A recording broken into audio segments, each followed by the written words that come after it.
22 अक्टूबर को होटल चनक स्थित दरबार में केंद्रीय वित्त मंत्री श्री निर्मला सीतारमण जी ने भाजपा बिहार के घोषणा पत्र का लोकार्पण किया तथा संवाददाता सम्मेलन को संबोधित करते हुए बहुत सी बातें मीडिया के समक्ष रखी। आइए देखते हैं उन्होंने क्या कुछ कहा अपनी संवाददाता सम्मेलन में। आज संकल्प पत्र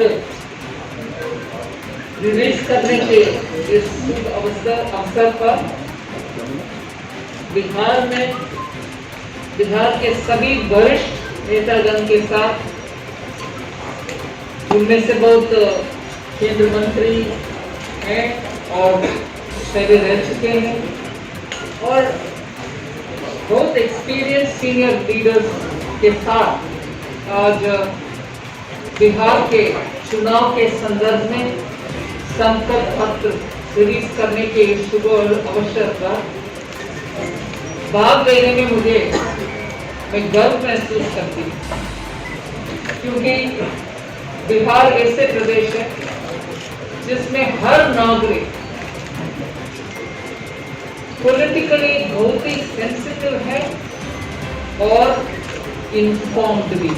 उनको पूरे विषय समझ में आता है और विश्लेषण करते हैं और उनको ऐसे संकल्प पत्र रिलीज करने में से उनका भरोसा कमाना, if I can use that word, to get their भरोसा इतना आसान नहीं है। मगर भरोसा को आधार रखते हुए एक संकल्प पत्र भारतीय जनता पार्टी रिलीज कर पा रही है, इसीलिए रिलीज कर पा रही है कि हर एक जो संकल्प पत्र के द्वारा दिया गया प्रॉमिस को हमने पूरे करवाया। We fulfill our promise। Bharat देश में ऐसे एक पॉलिटिकल पार्टी अगर है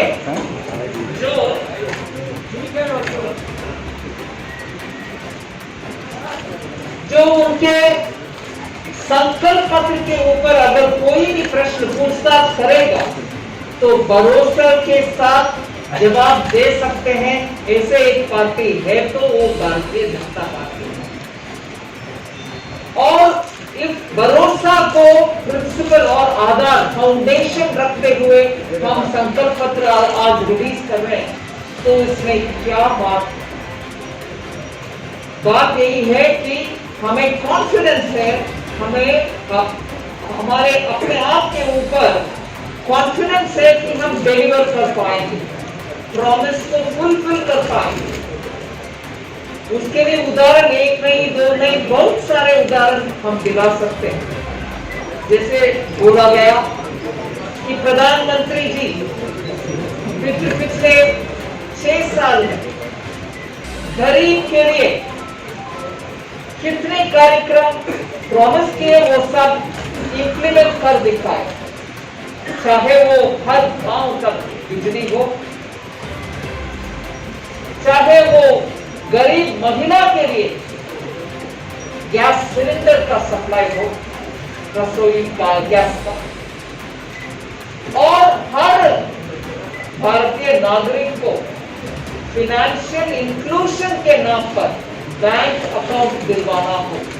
ये सब प्रधानमंत्री नरेंद्र मोदी जी ने प्रॉमिस करके उसको इंप्लीमेंट भी कर दिखाया। वो इतने सारे कार्यक्रम के वजह से ही जब हमारे देश में और पूरे दुनिया में कोरोना के वजह से, क्योंकि हर नागरिक का लाइफ इंपॉर्टेंट है, लॉकडाउन करना पड़ा। उस समय हर गरीब के अकाउंट में 500 रुपया हर महीने के हिसाब से 1500 रुपया उनके अकाउंट पर सीधा डाल सकते थे। तो जन धन योजना की वजह से हुआ और हर गरीब के घर में गेहूं चावल या 1 केजी दाल पहुंचा, लॉकडाउन के समय पहुंचा है, तो इसलिए कि पूरे डिजिटल व्यवस्था बिछाया गया जिसके द्वारा रेशन कार्ड और रेशन में जो मिलना है वो सब ठीक ठाक मिलना संभव हो।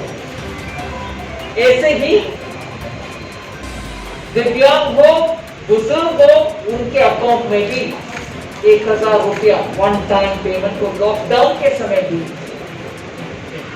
लॉकडाउन के समय जब सब स्तंभित हो गया था, लिटरली नथिंग मूव, उस समय भी हमारे बैंकों के द्वारा जितने भी कैश पहुंचाना है वो पहुंचाया है।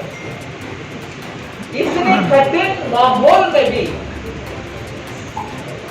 लोग को जो बेसिक रिक्वायरमेंट्स है, बेसिक उनका जितने भी है रिक्वायरमेंट, वो सब पहुंचाने का काम इसलिए संभव हुआ कि पहले से बेटर लिविंग के लिए अकाउंट दो, रुपए कार्ड दो, हर एक का घर तक बिजली पहुंचाओ, ये सब व्यवस्था पहले से 5 साल से इंप्लीमेंट हुआ। जब इतना बड़ा महामारी के समय में भी हम गवर्नेंस में कई चूक ना आने दिया। इस संदर्भ में एक विषय में आप सबके सामने रखना चाहते हैं। एक हम कंपैरिजन करेंगे 15 साल जो 1990 से लेकर के 2005 तक बिहार की अवस्था और 2005 से लेकर के 2020 तक का अवस्था। 15 साल उस समय, 15 साल 20 तक वाला 15 साल आप देख लीजिए। जैसे माननीय संजय जायसवाल जी ने सही कहा, बजट का साइज मतलब बिहार का इकोनॉमिक अफेयर्स का साइज देख लीजिए, 23,000 करोड़ जहां था 15 साल 2005 तक वाला 15 साल में, वो 2 लाख करोड़ हो गया है अभी। इसके मतलब क्या है? एक्टिविटी बढ़ने में आपके जीएसटी भी बढ़ जाता है। ऐसे ही ग्रोथ, जीडीपी ग्रोथ स्टेट का जहां 3% तक था 15 साल 2005 तक, वो बढ़कर के आज 11.3 तक पहुंचा। वो 15 साल है जो 2005 से लेकर के 2020 तक, जहां पूरे गवर्नेंस का प्रायोरिटी था और डिलीवरी को मन में रखते हुए गांव तक पहुंचाना और उधर रिजल्ट दिखाना, इसका प्रायोरिटी के साथ गवर्नेंस चलाया, ना कि जंगल राज। जंगल राज के समय आप देखा कि क्या है लेवल, और जब एडमिनिस्ट्रेशन जनता के लिए काम करता है, यही रिजल्ट होता है, जिसके कारण पर कैपिटा हर नागरिक का इनकम एवरेज औसतन जहां 8,000 था उस 15 साल में, अभी बढ़कर के 43,000 तक पहुंचा। Per capita income is 43,822। इन सब आंकड़ा में क्यों आपके सामने रखा? जब गवर्नेंस का प्रामुख्यता देता है एक सरकार, जनता के लिए काम करता है एक सरकार, और जनता का भलाई के लिए काम करता है, हर नागरिक उनके अपने अपने क्षेत्र में उनके अपने अपने काम शांति से करता है, उसके वजह से इकोनॉमी बढ़ता है, उसके वजह से हर नागरिक का इनकम भी बढ़ जाता है। यही एक कारण, जब लोग उनके अपने अपने व्यवस्था में जुड़ जाते हैं, उनका बेसिक रिक्वायरमेंट क्या होता है? बिजली होना चाहिए, सड़क ठीक होना चाहिए, घर में पानी आना चाहिए। बिजली का प्रोडक्शन, माननीय मंत्री जी कहते हैं, R K Singh ji, electricity production सिर्फ 22% था उस 15 साल में जो 2005 तक हुआ।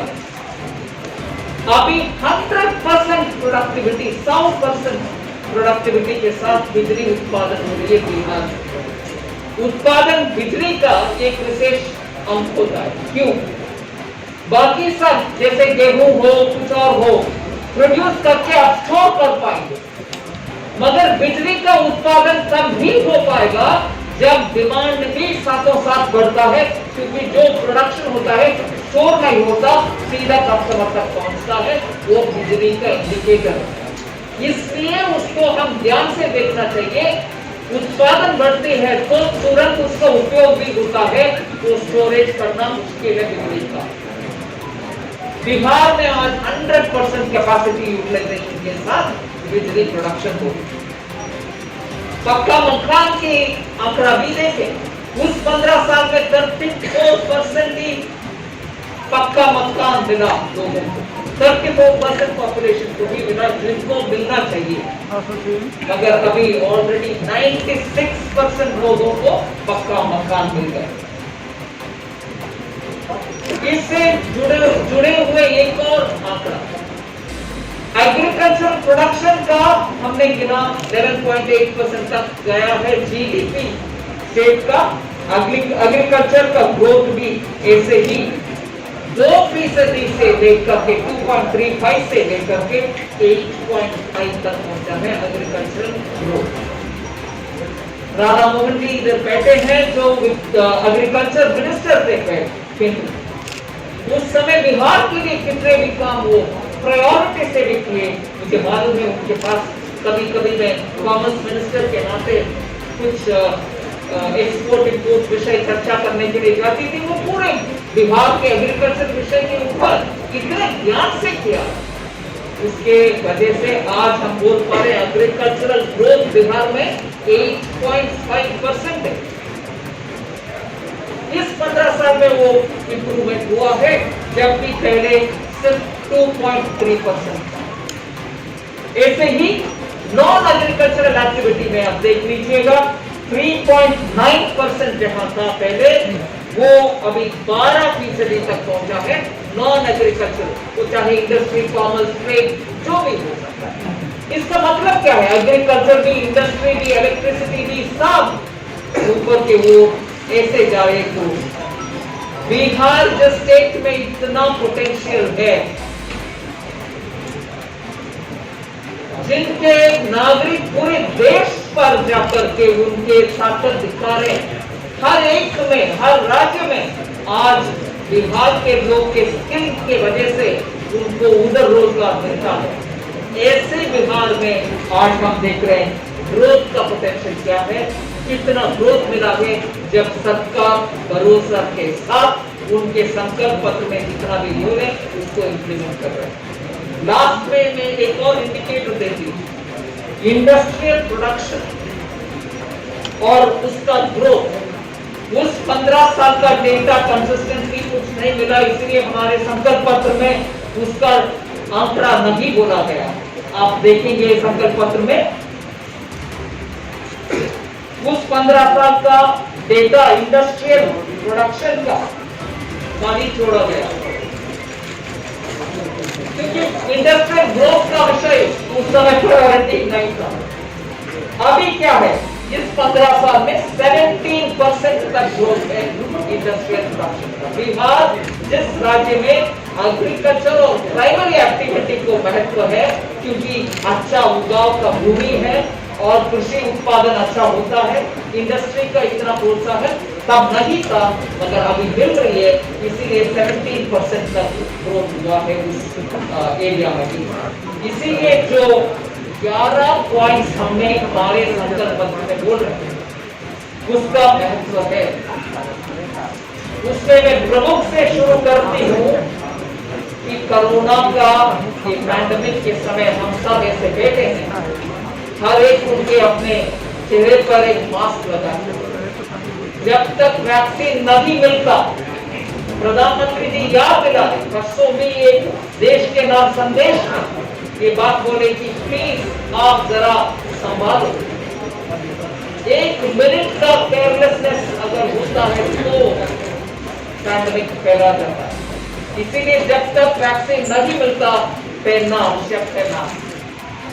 मगर जब वैक्सीन आने का हमारे लिए इंफॉर्मेशन आ रही है, अगर हर एक देश में एक एक वैक्सीन का कुछ प्रोडक्शन का बात चल रही है, रशिया में एक है, चाइना में एक है, कहीं और एक और है, बहुत सारे देश कोशिश कर रहे हैं। मगर मैं इधर कॉन्फिडेंस के साथ बोलना चाहती हूँ कि भारत में क्योंकि बायोमेडिकल बायोफार्मा इंडस्ट्री अच्छा पिछले 20 साल से उनका कैपेसिटी बढ़ते आ रही है। कम से कम 4 वैक्सीन का प्रोडक्शन के ओर हम जा रहे हैं। अगर 1, 2, 3 ट्रायल स्टेजेस है, पहले एनिमल्स के ऊपर करते हैं, फिर लैब में दोबारा टेस्ट करते हैं, फिर ह्यूमन ट्रायल्स करते हैं। ये तीनों फेज पार करते हुए लास्ट स्टेज तक कम से कम 3 ऐसे वैक्सीन भारत देश में प्रोडक्शन के कगार पर आ गए हैं। उसके बाद वो वैक्सीन अगर साइंटिफिक लोग बोलते हैं कि हाँ ये ठीक है, ये अभी प्रोडक्शन कर सकते हैं, प्रोडक्शन करने का कैपेसिटी भी हमारा सरकार के प्रोत्साहन की वजह से रेडी बैठे हैं कि लार्ज प्रोडक्शन करने के। सो जब साइंटिस्ट इसको क्लियर करते हैं, हमारे देश में वैक्सीन का प्रोडक्शन उस लेवल पर होगा जिससे जो हम इधर प्रॉमिस कर रहे हैं, बिहार में हर एक के लिए मुफ्त में वैक्सीन मिल जाएगा, वो हमारी पहला संकल्प पत्र के प्रॉमिस है। भरोसा के साथ बिहार की जनता को हम आश्वासन दिलाना चाहते हैं कि वैक्सीन फ्री में आप सबको मिला। फिर ऑफकोर्स आप लोगों को मालूम है बिहार में 2 all India institute of medical science है। दरभंगा में जो है उसको हमने प्रॉमिस किया है 2025 तक उसको खत्म करके लोग 24 तक उसको खत्म करके लोग खत्म करेंगे ही। फिर आपको मुझे बहुत एक विषय अच्छा लगा कि हिंदी में मेडिकल इंजीनियरिंग और टेक्नोलॉजी इंस्टीट्यूट बिहार में खोला जाए। मातृभाषा में जब एक उनके टेक्निकल एजुकेशन पाते हैं तो उनका रोक नहीं हो सकता है उनका एक्सलेंस का। इसीलिए बिहार जैसे क्षेत्र में हिंदी में ये तीनों इंस्टीट्यूशन ओपन करना बहुत आवश्यक है, जिसमें मैं मानती हूँ हमारे बहुत सारे युवाओं का फ्यूचर के लिए अच्छा क्वालिफिकेशन के लिए इधर ही अवसर मिलेगा। तो टेक्नोलॉजी में बिहार पीछे नहीं है, इसीलिए उनका आईटी हब भी बनाने के लिए हमने एक संकल्प पत्र में प्रॉमिस कर चुके हैं, उसको पूरे इंप्लीमेंट करेंगे। मुझे याद है बजट के समय फरवरी, इस साल फरवरी में मत्स्य संपदा योजना, मतलब फिशिंग के लिए हम प्रोत्साहन देना है जैसे एग्रीकल्चर के लिए दिया, मगर फिशिंग मतलब सिर्फ समुद्र से जो मत्स्य संपदा मिलता है सिर्फ वो नहीं है, मीठे पानी में भी अच्छा सा फिशिंग का कैपेसिटी बढ़ाना चाहिए। उसमें हमारे संकल्प पत्र के लाइन ये है कि बिहार को नंबर 1 स्टेट बना देंगे मीठा पानी में जो फिशिंग कर सकते हैं, फिश प्रोडक्ट्स उत्पादन कर सकते हैं। तो मत्स्य संपदा योजना का पूरे इम्प्लीमेंटेशन करने के लिए प्रावधान बजट के द्वारा कर करके बिहार में उसको लागू करने के लिए संकल्प पत्र में एक ऐसे घोषणा है। और इसके साथ साथ डेयरी प्रोसेसिंग यूनिट, ये भी बहुत ही महत्वपूर्ण विषय है क्योंकि 15 प्रोसेसिंग यूनिट का प्रोसेस दिया गया है, जहां एग्रीकल्चर के साथ जब एक किसान को डेयरी भी सपोर्टिव फार्म में उनको जोड़ा जाता है, उनका आय दोगुनी बढ़ाने के लिए एक इजीली एक रास्ता मिलता है। इसीलिए हर एक किसान जो अन्नदाता है, मैं बजट में मुझे याद है पूरी कि उनको ऊर्जादाता बनाना भी आवश्यक है, जिससे वो सोलर पावर उनके फील्ड में खेती में से भी एनर्जी भी उत्पादन कर सकते हैं। ऐसे ही वो डेयरी में भी जुड़ जाए, जो जैसे अमूल वैसे बहुत सारे इधर भी यूनिट्स आ सकते हैं, जिससे किसान का आय भी जल्दी से हो पाए। इसके अलावा फार्मर प्रोड्यूसर ऑर्गेनाइजेशन का भी बहुत अच्छा सा एक घोषणा है, जिसमें से 1000 FPO फॉर्म करने का प्रोसेस है, जिससे हम मानते हैं कम से कम 10 लाख को रोजगार मिलेगा। ऐसे 11 इम्प्लीमेंटेशन पॉइंट्स है, वो सब बहुत ही इम्पोर्टेंट है। मैं मानती हूँ ये सब जनता को उनके जीवन में बहुत भरोसा और जीवन में बहुत सहूलियत ले आएगा, इसलिए उनको भी मान्यता होगी और जनता भी उसको मानेंगे और अपनाएंगे। इसके अलावा एक है गेम्स यूनिवर्सिटी, खेल कूद के लिए एक अलग यूनिवर्सिटी बनाने का प्रावधान बात में है और वो भी एक प्रॉमिस बिहार के लिए लिया हुआ है। जनधन योजना, मुद्रा, ये सब मंत्रालय के द्वारा हम चला रहे हैं, उसका भी अच्छा सा इम्प्लीमेंटेशन और बढ़ाने के लिए कार्यक्रम हम केंद्र सरकार के द्वारा बिहार को मदद करेंगे। मैं जनता, आप मीडिया के द्वारा जनता को अपील कर रही हूँ हाथ जोड़कर, एनडीए को वोट दीजिए, एनडीए को जिताए और एनडीए जीतने पर माननीय नीतीश कुमार जी हमारे सीएम होंगे अगले 5 साल के लिए और बिहार ऐसे ही आगे बढ़कर के अच्छा प्रोग्रेसिव डेवलप्ड स्टेट बनेगी जो भारत के ग्रोथ के लिए बहुत ही महत्वपूर्ण अंग बनेगी। बिहार के ग्रोथ भारत के ग्रोथ का एक बहुत इंपॉर्टेंट इंजन बनेगा। अगर इंजन ठीक चलता है गाड़ी तो जरूर जाएगी हमारा।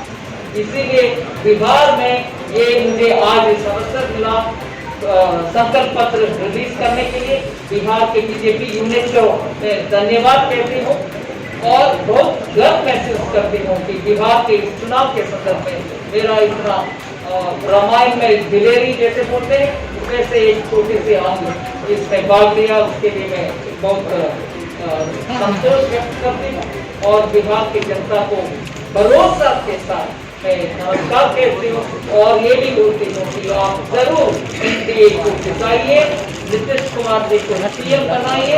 अगले 5 साल के लिए बिहार के डेवलपमेंट के लिए आप सब साथ। धन्यवाद।